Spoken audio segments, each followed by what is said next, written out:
حضرت مصعب بن سعد رضی اللہ عنہ نے اپنے والد سے حدیث بیان کی کہ قرآن مجید میں ان کے حوالے سے کئی آیات نازل ہوئیں۔ انہوں نے کہا، ان کی والدہ نے قسم کھائی کہ وہ اس وقت تک ان سے بات نہیں کریں گی یہاں تک کہ وہ اپنے دین اسلام سے کفر کریں، اور نہ ہی کچھ کھائیں گی اور نہ پئیں گی۔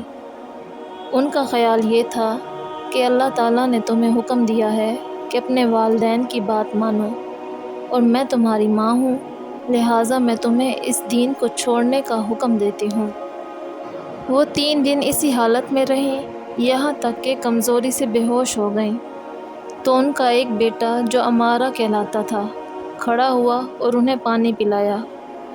ہوش میں آ کر انہوں نے سعد رضی اللہ عنہ کو بد دعائیں دینی شروع کر دیں تو اللہ تعالیٰ نے قرآن میں یہ آیت نازل فرمائی، ہم نے انسان کو اس کے والدین کے ساتھ حسن سلوک کا حکم دیا ہے، اور اگر وہ دونوں یہ کوشش کریں کہ تم میرے ساتھ شریک ٹھہراؤ جس بات کو تم درست ہی نہیں جانتے، تو تم ان کی اطاعت نہ کرو اور دنیا میں ان کے ساتھ اچھے طریقے سے رہو۔ اور دوسری آیت اس طرح اتری کہ رسول اللہ صلی اللہ علیہ وآلہ وسلم کو بہت زیادہ غنیمت حاصل ہوئی۔ اس میں ایک تلوار بھی تھی، میں نے وہ اٹھا لی اور اسے لے کر رسول اللہ صلی اللہ علیہ وآلہ وسلم کی خدمت میں حاضر ہوا اور عرض کی، میرے حصے کے علاوہ یہ تلوار مزید مجھے دے دیں، میری حالت کا تو آپ کو علم ہی ہے۔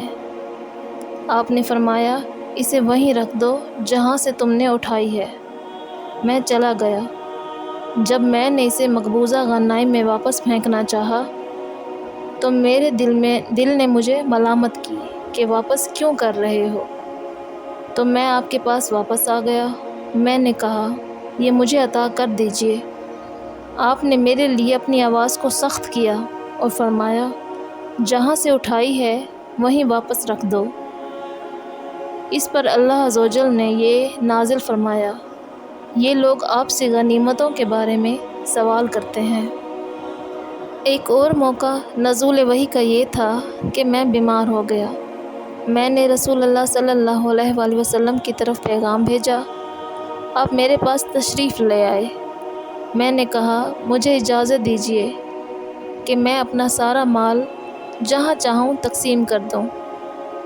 آپ صلی اللہ علیہ وآلہ وسلم نے انکار فرما دیا۔ میں نے کہا، تو آدھا؟ آپ اس پر بھی نہ مانے۔ میں نے کہا، تو پھر تیسرا حصہ؟ اس پر آپ صلی اللہ علیہ وآلہ وسلم خاموش ہو گئے۔ انہوں نے کہا، اس کے بعد تیسرے حصے کی وصیت جائز ہو گئی۔ اور ایک اور موقع بھی آیا، میں انصار اور مہاجرین کے کچھ لوگوں کے پاس آیا۔ انہوں نے کہا، آؤ ہم تمہیں کھانا کھلائیں اور شراب پلائیں، اور یہ شراب حرام کیے جانے سے پہلے کی بات ہے۔ انہوں نے کہا، میں کھجوروں کے ایک جھنڈ کے درمیان خالی جگہ میں ان کے پاس پہنچا، دیکھا تو اونٹ کا ایک بھنا ہوا سر ان کے پاس تھا اور شراب کی ایک مشک تھی۔ میں نے ان کے ساتھ کھایا، شراب پی، پھر ان کے ہاں انصار اور مہاجرین کا ذکر آ گیا۔ میں نے شراب کی مستی میں کہہ دیا، مہاجرین انصار سے بہتر ہیں۔